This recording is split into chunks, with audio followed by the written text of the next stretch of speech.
मुनि की पुत्री तुलसी अपूर्व सुंदरी थी। उनकी इच्छा थी कि उनका विवाह भगवान नारायण के साथ हो। इसके लिए उन्होंने नारायण पर्वत की घाटी में स्थित बद्री वन में घोर तपस्या की। दीर्घकाल तपस्या के उपरांत ब्रह्मा जी ने प्रसन्न होकर दर्शन दिया और वर मांगने को कहा। तुलसी जी ने कहा, सृष्टिकर्ता ब्रह्मदेव, आप अंतर्यामी है, सबके मन की बात जानते हैं, फिर भी मैं अपनी इच्छा आपसे बताती हूँ।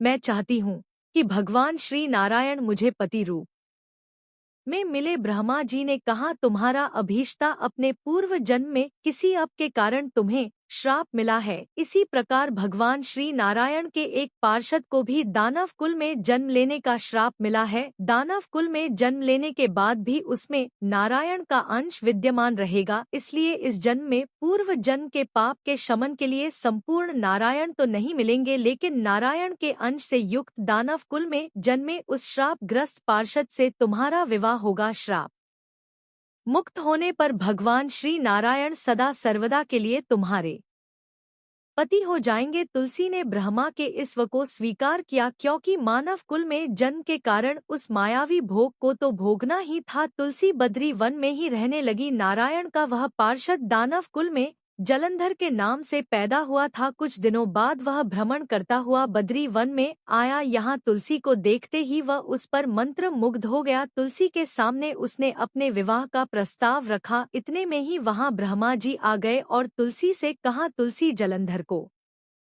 देखो कैसा देवों उसका स्वरूप है। दानव कुल में जन्म लेने के बाद भी लगता है जैसे इसके शरीर में नारायण का वास हो। तुम प्रस्ताव को सहर्ष स्वीकार कर लो। तुलसी को भी लगा कि उसकी तपस्या पूर्ण हुई, उसे इच्छित फल मिला है। जालंधर के साथ उसका गंधर्व विवाह हो गया और वह जालंधर के साथ उसके महल में पत्नी बनकर आ गई। जालंधर ने अपनी परम सुंदरी सती साध्वी पत्नी तुलसी के साथ बहुत दिनों तक राज्य किया। उसने अपने राज्य का इतना विस्तार किया कि देवलोक तक उसके अधिकार में आ गया। स्वर्ग का सुख भोगने वाले देवताओं की दशा भिखारियों जैसी हो गई। जलंधर किसी को कष्ट नहीं देता था, पर अधिकार और राज्य छिन जाने से सारे देवता मिलकर ब्रह्मा, विष्णु और शिव जी की सभा में गए तथा अपनी विपत्ति सुनाई। ब्रह्मा जी ने कहा, तुलसी परम साध्वी है, उसका विवाह जलंधर से मैंने ही कराया था। जलंधर को तब तक नहीं हराया या मारा जा सकता जब तक तुलसी को ना छला जाए। विष्णु जी ने कहा, जलंधर पूर्व जन्म में मेरा पार्षद था, श्राप के कारण उसे दैत्य कुल में जन्म लेना पड़ा। इस जन्म में भी मेरा अंश उसमें व्याप्त है। साथ ही तुलसी के पतिव्रत धर्म से वह अजय है। फिर देवताओं की सहमति से भगवान शिव ने जलंधर के पास संदेश भेजा कि या तो वह देवताओं को राज्य लौटा दे या फिर उनसे युद्ध करे। जलंधर शंकर के पास पहुंचा। उसने कहा, देव आदि देव, आपके लिए देवताओं का पक्ष लेना उचित नहीं है। राज बढ़ाना हर राजा का कर्तव्य है। मैं किसी को दुखी नहीं कर रहा हूँ। देवताओं से कहिए कि वे मेरी प्रजा बनकर रहे। मैंने आपका कोई भी अपमान नहीं किया है। हमारा आपका युद्ध शोभा नहीं देता है। अगर आप हार गए तो बड़ी लज्जा की बात होगी। मैं हार गया तो आपकी कीर्ति बहुत अधिक नहीं बढ़ेगी। भगवान शंकर फिर हंसने लगे। वे तो सब रहस्य समझते थे। तुलसी और जलंधर के पूर्व जन्म के श्राप की अवधि लगभग पूरी हो चुकी थी। फिर शंकर जी बोले, इसमें कीर्ति और लज्जा की बात नहीं है। तुम देवों को राज्य लौटाकर उन्हें उनके पद पर प्रतिष्ठित होने दो। युद्ध से बचने का यही एक उपाय है। जलंधर ने कहा, मैंने युद्ध के बल से देवलोक जीता है, कोई उसे युद्ध के द्वारा ही वापस ले सकता है। यह मेरा अंतिम उत्तर है। अब मैं जा रहा हूँ। ऐसा कहकर जलंधर चला गया। उसने अपनी पत्नी तुलसी को सारी बातें बताई और कहा, कर्म भोग सब काल सूत्र में बंधा है। जीवन में हर शोक भय सुख दुख मंगल अमंगल काल के अधीन है। हम तो केवल निमित्त है, संभव है भगवान शिव देवों का पक्ष लेकर मुझसे युद्ध करें। तुम चिंता मत करना, तुम्हारा सती तेज मेरी रक्षा करेगा। दूसरे दिन भगवान शंकर के नेतृत्व में देवताओं ने युद्ध छेड़ दिया। जलंधर ने भीषण बाणों की वर्षा कर उनका वेग रोका। उसके प्रहार से देवता डगमगाने लगे। उसने दानवी शक्ति का प्रयोग कर मायावी युद्ध आरंभ किया। युद्ध स्थल पर वह किसी को भी दिखाई नहीं देता था, पर उसके अस्त्र शस्त्र प्रहार कर देवों को कर रहे थे। देवगण अपने अस्त्र चलाएं तो किस पर चलाएं, क्योंकि कोई शत्रु सामने था ही नहीं। कई दिनों तक इस तरह भयंकर युद्ध चला। जलंधर पराजित नहीं हुआ। तब शिवजी ने विष्णु से कहा, विष्णु कुछ तो उपाय करो, अन्यथा मेरा तो सारा यश मिट्टी में मिल जाएगा। विष्णु जी ने सोचा, बल से तो जलंधर को हराया नहीं जा सकता, इसलिए छल का सहारा लेना ही पड़ेगा। उन्होंने तुरंत अपना स्वरूप जलंधर जैसा बनाया और अस्त्र शस्त्र से सुसज्जित हो तुलसी जी के पास पहुंच गए। बोले, प्रिय मैं युद्ध जीत गया। सारे देवता भगवान शंकर समेत हार गए। इस खुशी में आओ मैं तुम्हें अपने अंग से लगा लूं। पति को प्रत्यक्ष खड़ा देख तथा विजय का समाचार सुन वह दौड़कर मायावी जलंधर के गले से लिपट गए। इस प्रकार पति पत्नी दोनों ने आलिंगन कर खूब खुशी मनाई। पर पुरुष के साथ इस प्रकार के व्यवहार से उसका सती तेज नष्ट हो गया। उसका सती तेज जो जलंधर की कवच के रूप में रक्षा कर रहा था, वह कवच नष्ट हो गया। जलंधर शक्तिहीन हो गया। यह जानते ही भगवान शंकर ने अपने त्रिशूल से प्रहार किया। त्रिशूल के लगते ही जलंधर जलकर भस्म हो गया। जलंधर के मरने की बात को जानकर विष्णु अपने असली रूप में आ गए। सामने अपने पति जलंधर के स्थान पर भगवान विष्णु को खड़ा देख तुलसी बहुत विस्मित हुई। उसे पता लग गया कि स्वयं नारायण ने उसके साथ छल किया है। क्रोध में आकर तुलसी जी ने श्राप दिया, एक सती स्त्री का सतीत्व भंग करने के अपराध में तुम हृदयहीन पत्थर हो जाओ। विष्णु जी ने तुलसी के श्राप को शिरोधार्य कर कहा, देवी तुम्हारे तथा जलंधर के कल्याण के लिए मुझे ऐसा करना पड़ा। तुम दोनों को श्राप मुक्त करना था। तुम भी अब अपना शरीर त्याग कर तुलसी बिरवा के रूप में जन्म लोगी और मेरी पूजा तुलसी दल से होगी। मैं शालिग्राम पत्थर बनूंगा। मेरे शीश पर तुम आदर से विराजमान होगी। तुम्हारे पति की हड्डियों के चूर्ण से शंख की उत्पत्ति होगी। उस शंख ध्वनि से देवताओं तथा मेरी पूजा आराधना होगी। जहाँ शंख ध्वनि होगी वहाँ मंगल में मैं विराजमान रहूंगा। तुमने पूर्व जन्म में बद्री वन में मुझे पाने के लिए बड़ी तपस्या की थी। अब अगले जन्म में मैं नारायण प्रस्तर के रूप में बद्रीनाथ वन में स्थापित होऊंगा और मेरी पूजा अर्चना फल फूल से ना होकर तुम्हारी तुलसी दल से होगी। मेरे शीश पर विराजमान होकर तुम मुझसे भी ऊंचा पद प्राप्त करोगी। बोलिए श्री लक्ष्मी नारायण भगवान की जय। बोलिए श्री तुलसी जी शालिग्राम जी की जय। जय श्री राधे कृष्ण। अब आइए तुलसी विवाह की दूसरी कथा को सुनने हैं। एक समय की बात है, एक परिवार में ननद और भाभी साथ साथ रहा करती थी। ननद का विवाह अभी नहीं हुआ था। वह तुलसी जी के पौधे की बहुत सेवा करती थी। नियम से तुलसी को सींचती और दीपक जलाती थी, लेकिन उसकी भाभी को यह सारी बातें बिल्कुल भी पसंद नहीं थी। जब कभी उसकी भाभी को बहुत ज्यादा गुस्सा आता तब वह अपनी ननद को ताना देते हुए कहती कि जब तुम्हारा विवाह होगा तो मैं इस तुलसी को ही बारातियों को खाने को दूंगी और तुम्हारे दहेज में भी तुलसी ही दूंगी। तुम जब देखो तुलसी की ही सेवा करती रहती हो। कुछ समय बीत जाने पर ननद का विवाह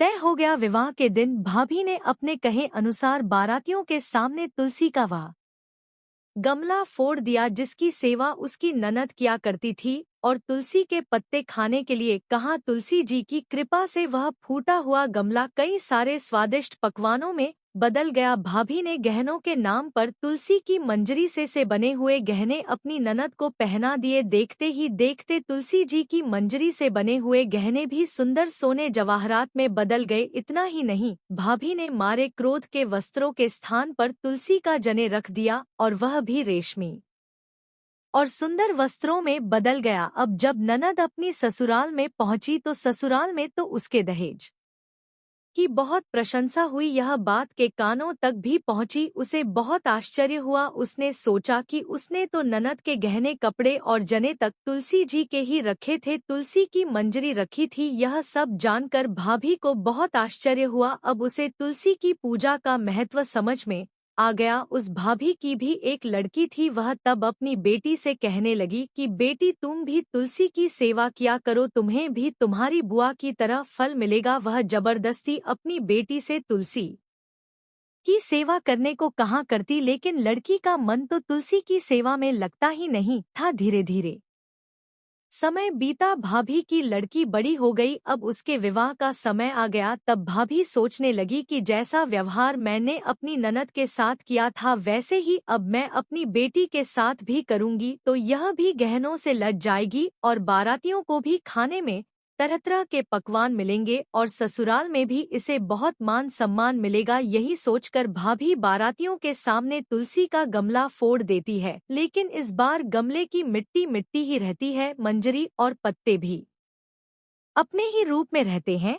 जने ने भी अपना रूप नहीं बदला। और जब भाभी ने सभी बारातियों को खाने में तुलसी के पत्ते दिए तो यह देखकर सभी लोग और बाराती भी भाभी की बुराई करने लगे। भाभी ने लालच में आकर अपनी बेटी के दहेज में भी तुलसी के पत्ते और मंजरी आदि रख दिए थे। जब बेटी अपनी ससुराल पहुंची तो वहां पर भी उसकी बुराई ही हुई। भाभी गुस्से के मारे कभी भी अपनी ननद को नहीं बुलाती थी। एक दिन भाई ने सोचा कि मेरी पत्नी तो मेरी बहन को बुलाती नहीं है, क्यों ना मैं ही अपनी बहन से मिलकर आऊं। यह सोचकर उसने अपनी पत्नी से कहा और कुछ उपहार अपनी बहन के लिए ले जाने की बात कही तो भाभी ने थैले में ज्वार भर कर कह दिया कि यह लो और कुछ नहीं है तुम यही लेकर जाओ। तब भाई बहुत दुखी मन से अपनी बहन के पास चल दिया। रास्ते में वह सोचता रहा कि कोई भाई भला अपनी बहन के घर ज्वार कैसे लेकर जा सकता है। यही सोचकर वह गौशाला के पास रुक गया और ज्वार का वह थैला उसने एक गाय के सामने पलट दिया। तभी एक ग्वाले ने यह सब देख लिया। तब ग्वाले ने आकर भाई से कहा कि अरे आप गाय के सामने यह हीरे मोती और सोना क्यों डाल रहे हो, इसे तो घास डालनी होती है। तब भाई ने देखा तो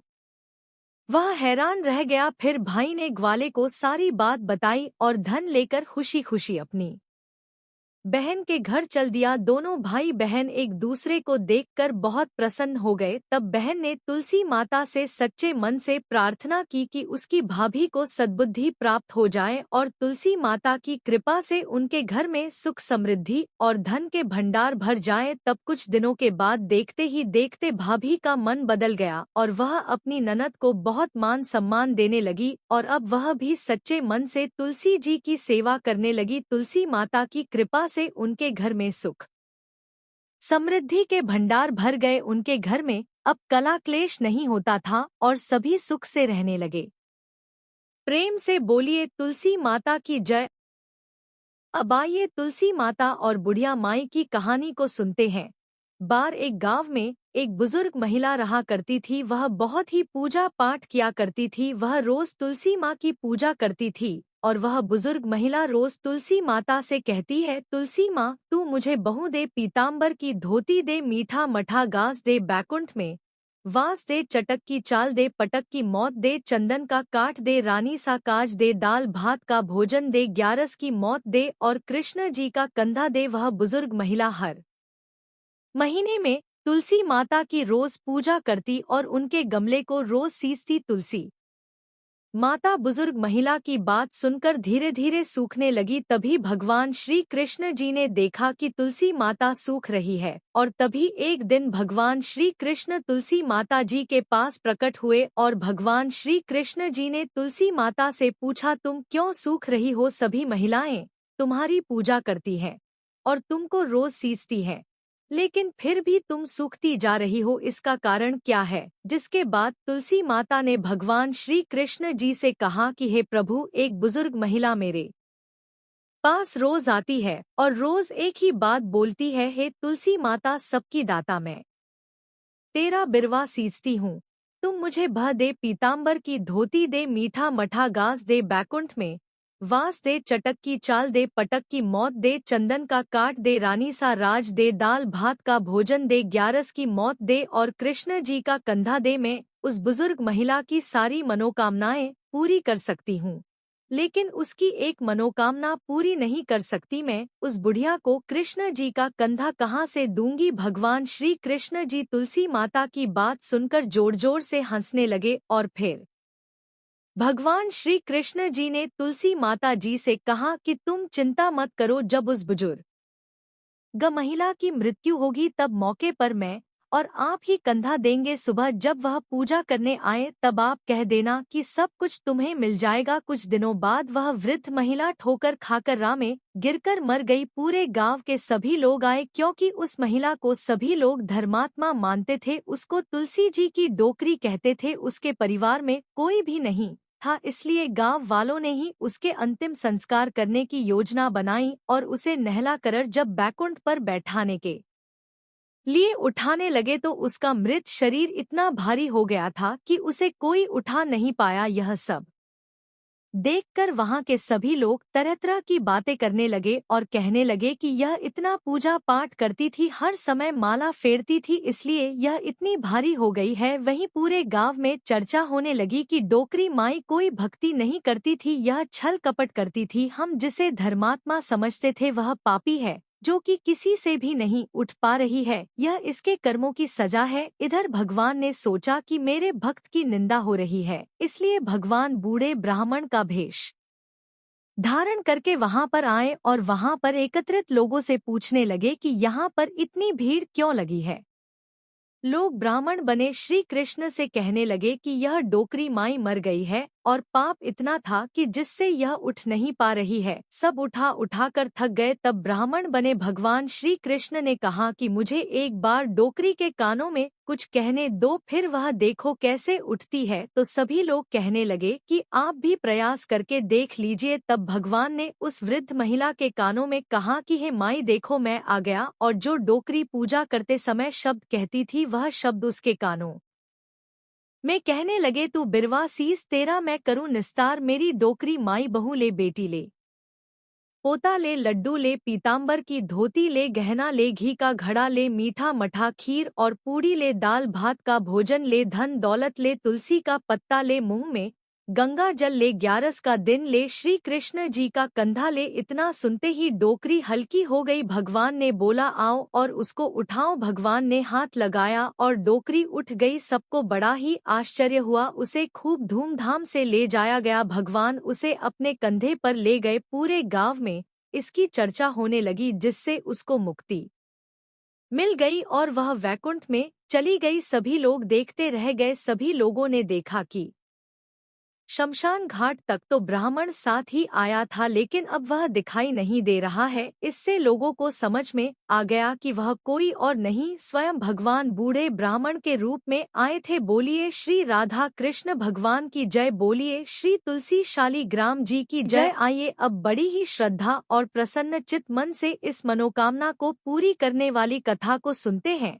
एक बार भगवान श्री हरि विष्णु माता लक्ष्मी के साथ हरिद्वार में घूम रहे थे। माता लक्ष्मी ने देखा कि सारे मनुष्य गंगा में स्नान करके हर हर गंगे कहते जा रहे हैं, परंतु सभी लोग दुखी और परेशान हैं। तब माता लक्ष्मी ने बहुत ही आश्चर्य से भगवान विष्णु से पूछा, स्वामी गंगा में इतनी बार स्नान करने पर भी इनके पाप और दुखों का नाश क्यों नहीं हुआ? क्या गंगा में अब सत्यता नहीं रही? भगवान विष्णु बोले, गंगा में तो वही सामर्थ यह है, परंतु इन लोगों ने पापनाशिनी गंगा में स्नान ही नहीं किया, फिर इन्हें लाभ कैसे मिलेगा? माता लक्ष्मी जी ने आश्चर्य से कहा कि स्नान कैसे नहीं किया? सभी तो हमारे सामने स्नान करके जा रहे हैं, अभी तक तो इनके शरीर भी नहीं सूखे हैं। भगवान विष्णु ने कहा, यह लोग तो केवल जल में डुबकी लगाकर ही आ रहे हैं, तुम्हें मैं कल इसका रहस्य समझाऊंगा। दूसरे दिन बहुत जोर से बारिश होने लगी। सारी गलियां कीचड़ से भर गई। एक चौड़े रास्ते में एक बड़ा सा गड्ढा था, चारों ओर कीचड़ भरा हुआ था और भगवान विष्णु ने लीला रची। वे स्वयं एक बूढ़ आदमी का रूप धारण करके उस गड्ढे में जा गिरे। लक्ष्मी जी को उन्होंने समझाकर पास में बैठा दिया कि देखो, तुम लोगों को सुना सुना कर यूं पुकारती रहो कि मेरे बूढ़े पति अचानक गड्ढे में गिर पड़े हैं, कोई पुण्य आत्मा इनको बाहर निकालकर इनके प्राण बचाएं और हम असहाय दंपति की सहायता करें। भगवान विष्णु ने यह भी समझा दिया कि जब कोई व्यक्ति गड्ढे में से मुझे बाहर निकालने को तैयार हो जाए तब इतना और कह देना कि मेरे पति सर्वथा निष्पाप है, इन्हें वही व्यक्ति छुए जो खुद भी निष्पाप हो। यदि आप निष्पाप है तो उनको हाथ लगाएं।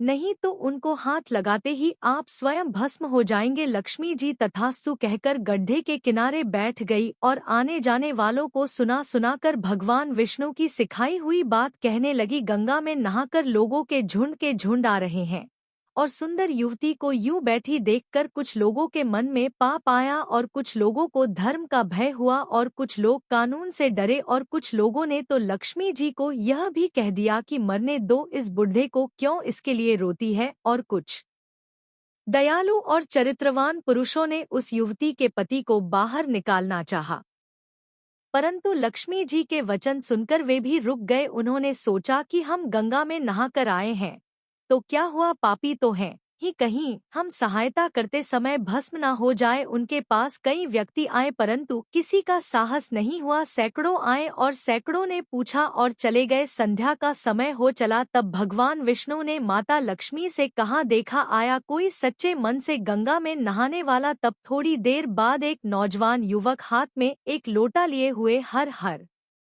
गंगे कहता हुआ आया। लक्ष्मी जी ने उसे भी वही बात कही। उस युवक का हृदय करुणा से भर आया। उसने भगवान विष्णु को बाहर निकालने की तैयारी की। लक्ष्मी जी ने उसे रोककर कहा कि भाई, यदि तुम सर्वथा निष्पाप नहीं हो तो मेरे पति को छूते ही तुम भस्म हो जाओगे। उसने उस समय बिना किसी संकोच किए हुए लक्ष्मी जी से कहा, माता, मेरे निष्पाप होने में तुम्हें संदेह क्यों हो रहा है? आपने देखा नहीं, मैं अभी अभी गंगा में नहा कर आया हूँ, अभी आपके पति को बाहर निकालता हूँ।